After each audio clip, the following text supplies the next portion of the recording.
gentlemen, welcome to Cradle Forge. On today's episode, we're going to have the history of how this whole place came to be and how I became a blacksmith. I found some lost footage from 2015, I think. Really big news. Cradle Forge Facebook page is open. I will leave a link at the bottom in the description, and also you can just go down here like this, click on it. Then when you get to this page, you go up here like this, you click here, it brings you right to the page. Then you just like and follow. It's that simple. You can talk directly to me there too. So without further ado, I give you the history of Cradle Forge. There it is, ladies and gentlemen. No walls, no nothing. First forge I ever built was one of these plaster Paris and play sand. I got the idea watching a channel called King of Awesome, and he had this thing on there and how to build it.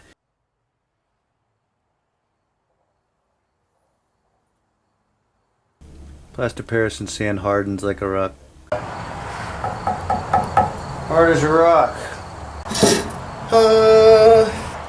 And then you can pretty much forge in it. It's fire resistant, and it can run on regular charcoal briquettes, as you can see. It's mainly what it's good for is smelting aluminum, like melting beer cans, pretty much. And you can melt them all down and make ingots out of them. And you can cut the stainless steel propane tank to make a crucible. Then you melt your cans into the crucible, and you can then pour the hot aluminum into a mold. Now there's something called lost foam casting, and you can make almost any shape that you can carve out of styrofoam and bury it in sand, and then you pour the that in, the ingot, aluminum ingot, and you've got yourself a shape. Now for an anvil, this is what we were dealing with in the beginning. That. And he's trying to pound a railroad spike into a knife. And we kept upgrading it every little way possible. Just pounding away. We didn't even know how to heat the steel really up that good. And there's the Harbor Freight anvil. The biggest piece of crap on earth. Never get one. And that's what we did with that to try to better it. So we're pounding away. We're just slowly upgrading everything. And then the little electric battery run fan dies in the forge. That was a problem. As you can see, there's nothing there. Shops no walls, no nothing. And that's the idea I came up with. Fastened it down as much as I possibly could and went for the goal. Unfortunately, this thing did not work out very well. It was no good for forging because it would melt everything.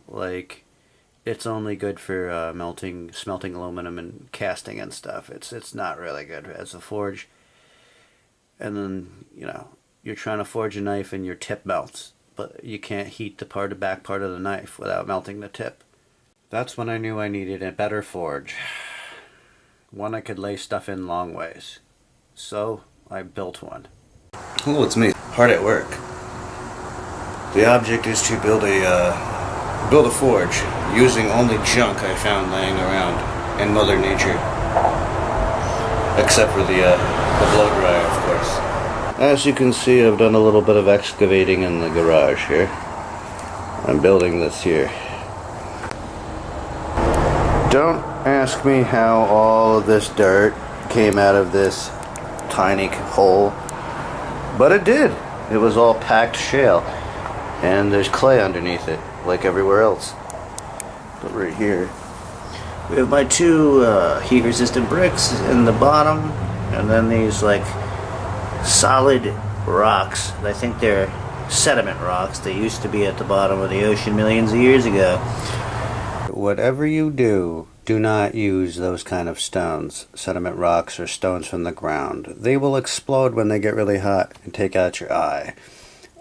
I had a few people ask about the do the cinder blocks explode? I've never had one explode. They just kind of crack and melt.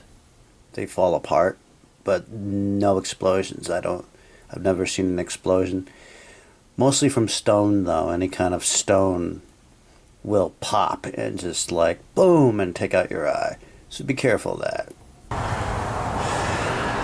So I'm gonna run a pipe in, right? As you can see, I retrofitted this pipe and duct taped it to this old radiator hose and then fed it into this 25 ounce fucking Bud Light beer can. As you can see. Why? Because this beer can sticks out of the ground, so I can just holster the blow dryer right in it. Perfect fit. Right to the furnace, feeding it air, hot or cold or whatever I want.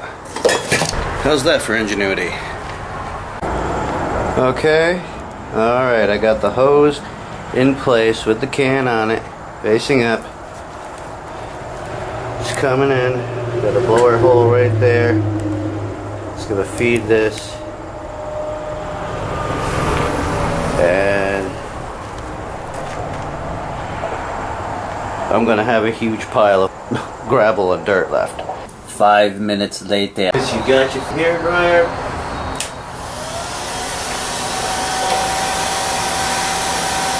Boom. Hands free. So as you can see, I started about 6 coals just to show you. It works. And with that little teeny bit of coal, it's producing a shitload of heat that's actually warming my face from like 5 feet away.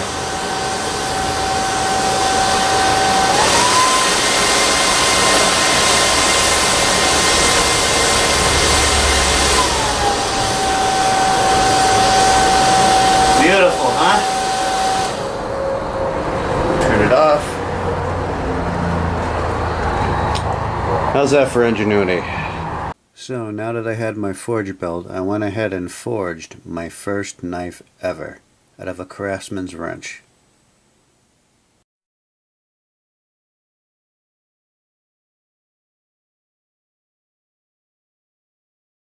And 75% of the way through, the anvil ended up looking like this, beaten, falling apart, cracked. The surface just wasn't hard enough to deal with forging. And that's when I found my railroad track anvil at an antique store and completely finished forging my knife. At first I had a bottle opener on the back, as you can see, but I tried to put a twist on the handle and broke it. And here's the knife. Still have it to this day. I use it to cut everything. So by this time Eric had a working forge, I had a working forge, and everything was looking up. And then tragedy struck when a hurricane came up the east coast. Hello, it's me. Today, again, there's some kind of hurricane going on, I guess, and I'm experiencing flooding. Check it out, there's my forge. As you can see, it's full of water.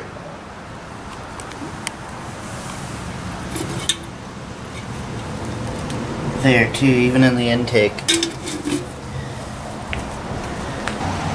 Now we're going to take a look outside.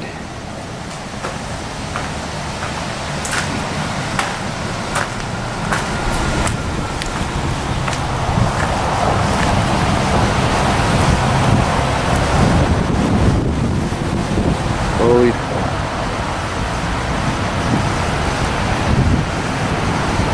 That was a field.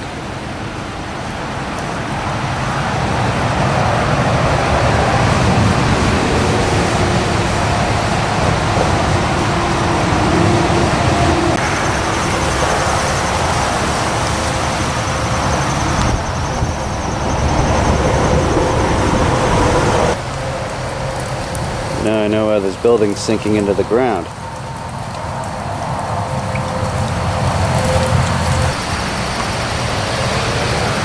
Jesus Christ, that water coming right over.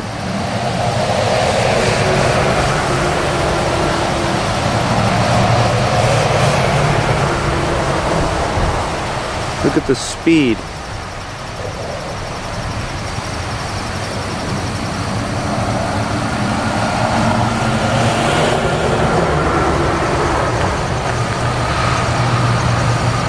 Oh man, look at those people's house right there. They're like way below that level.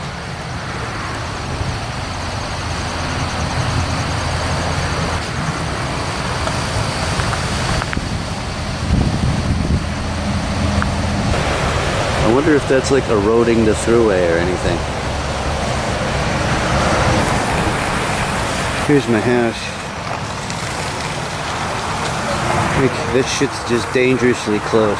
It's a good thing we're way up on a fucking hill here. Or that would be in my basement. Well, obviously this mess wasn't going to work, which led me to build this thing.